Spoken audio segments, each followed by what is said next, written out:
Dukung terus channel Rafindra Syabir untuk mendapatkan kata-kata yang menarik. Nikmatnya cinta Rasulullah.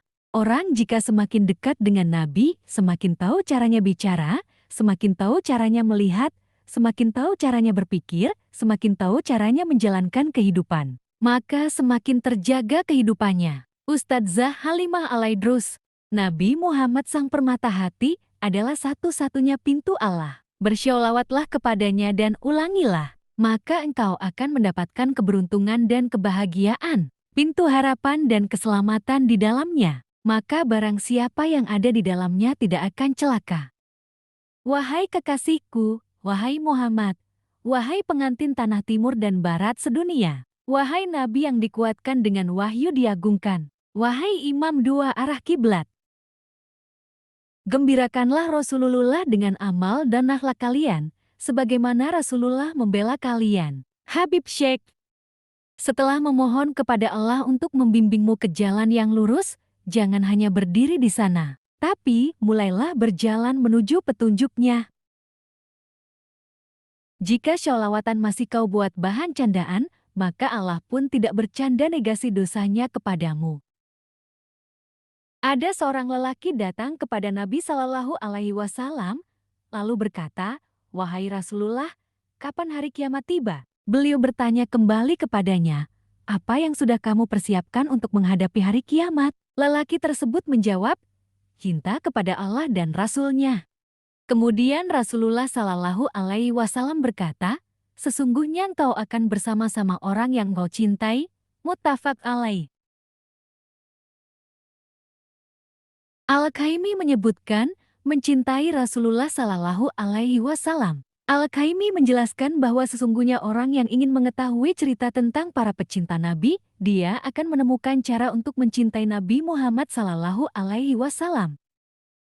Setidaknya ada 4 cara untuk mencintai Nabi Shallallahu Alaihi Wasallam. Pertama, menurut Al-Kaimi, terus berdoa agar bisa mencintai Nabi Shallallahu Alaihi Wasallam. Kedua, berusaha mengenal Nabi Muhammad, yaitu dengan cara mendalami semua tindak tanduk dan perjalanan hidupnya.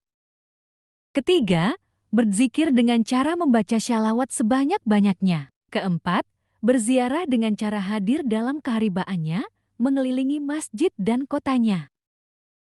Karena itu, Al-Kaimi mengajak kepada umat Islam untuk mewujudkan semua cara-cara tersebut dengan memohon pertolongan Allah Subhanahu wa Ta'ala. Umat Islam juga diajak untuk membuka pintu cinta kepada Nabi Muhammad Sallallahu Alaihi Wasallam.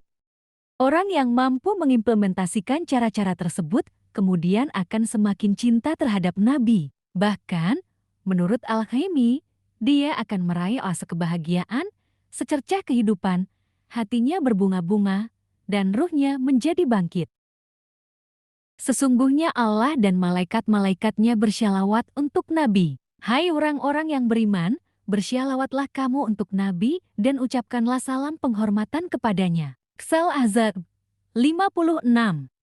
Dan barang siapa yang mentaati Allah dan Rasul-Nya, mereka itu akan bersama-sama dengan orang-orang yang dianugerahi nikmat oleh Allah, yaitu nabi-nabi, para siddiqin, orang-orang yang mati syahid, dan orang-orang syoleh. Dan mereka itulah teman yang sebaik-baiknya. Qs. An-Nisa 69. Katakanlah, jika kamu benar-benar mencintai Allah, ikutilah aku. Niscaya Allah mengasihi dan mengampuni dosa-dosamu. Allah Maha Pengampun lagi Maha Penyayang. Qs. Al Imran 31. Rasulullah Shallallahu Alaihi Wasallam berkata kepadaku, "Wahai anakku, jika kamu mampu pada pagi sampai petang hari, tidak ada di hatimu sifat berkhianat pada seorang pun, maka perbuatlah." Kemudian beliau berkata lagi kepadaku, "Wahai anakku, itu termasuk sunnahku dan siapa saja yang menghidupkan sunnahku, maka ia telah mencintaiku dan siapa yang telah mencintaiku maka aku bersamanya di syurga." Hr Al-Tirmidzi. Cintailah Allah karena ia telah memberikan nikmat-nikmatnya. Cintailah aku karena cinta kepada Allah, dan cintailah keluargaku karena cinta kepadaku. Hr. Eti Tirmidzi, Ahmad, Al-Hakim, Al-Baihaqi. Mencintai Rasul Sallallahu Alaihi Wasallam merupakan sebab seseorang dapat merasakan manisnya atau lezatnya iman dalam hidup. Akan mendapatkan kebaikan di dunia dan akhirat dengan mencintai Allah dan Rasul-Nya, mentaati Allah dan Rasul-Nya, dan menjauhkan larangan-larangannya. Mudah-mudahan kita dijadikan Allah sebagai insan yang dapat mencintai Allah dan Rasul-Nya.